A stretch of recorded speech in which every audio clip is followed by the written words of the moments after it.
जिस तरह भोले भंडारी भगवान शिव की अनेकों कथाएं मिलती हैं, उसी तरह उनके पुत्र श्री गणेश के जन्म की भी एक अद्भुत कथा पुराणों में लिखी है। और यदि शिव की आराधना पूजन करके सभी सुख संपत्ति प्राप्त होती है, तो उनके पुत्र गणेश की आराधना भी सभी दुखों का नाश कर देती है। शिव पुत्र श्री गणेश की जन्म की कथा इस प्रकार है।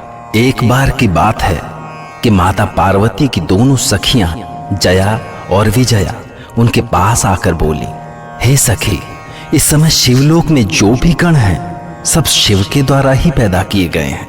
यहाँ तक कि नंदी और भृंगी भी महादेव की आज्ञा में ही लगे रहते हैं। हालांकि वे सभी सदा आपकी आज्ञा पाने के लिए तत्पर खड़े रहते हैं, लेकिन फिर भी हमारा मन कहता है कि आप अपनी शक्ति से एक ऐसा गण पैदा कीजिए जो केवल हम लोगों के लिए हो।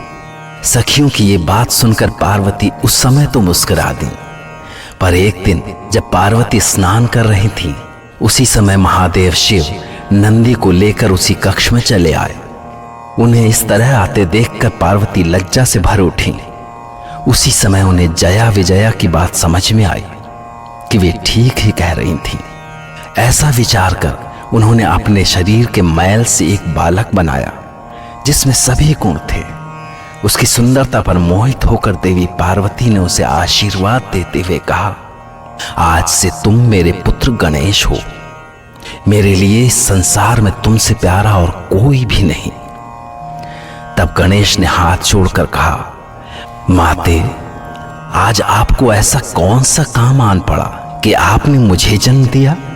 देवी पार्वती ने कहा, पुत्र, आज से तुम मेरे लिए द्वारपाल का काम करोगी। आज से बिना मेरी अनुमति के मेरे घर में कोई भी नहीं प्रवेश करेगा। और ध्यान रखना, अब मैं स्नान करने जा रही हूं। गणेश ने कहा, ठीक है माते, मैं आपकी आज्ञा का पालन करूंगा। लेकिन उसी समय भगवान शिव अपने गणों के साथ वहां आए, पर न तो गणेश महादेव शिव को पहचानते थे और न महादेव गणेश को। महादेव ने अंदर जाने का हठ किया, किंतु गणेश द्वार पर अड़ गए। इस पर शिव के गणों और गणेश में भयानक युद्ध हुआ। शिव के गण हार मानकर भाग गए। तब महादेव शिव ने क्रोधित होकर त्रिशूल से गणेश का सर काट दिया। और जब ये समाचार पार्वती ने सुना तो वे क्रोध में भर गईं। उन्होंने अनेकों शक्तियां पैदा कर उन्हें प्रलय की आज्ञा दी।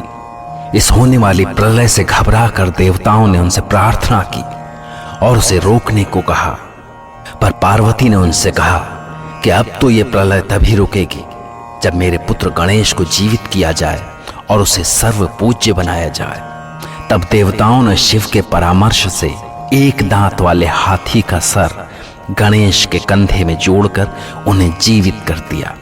और भगवान शिव ने गणेश को प्रथम पूज्य होने का आशीर्वाद दिया।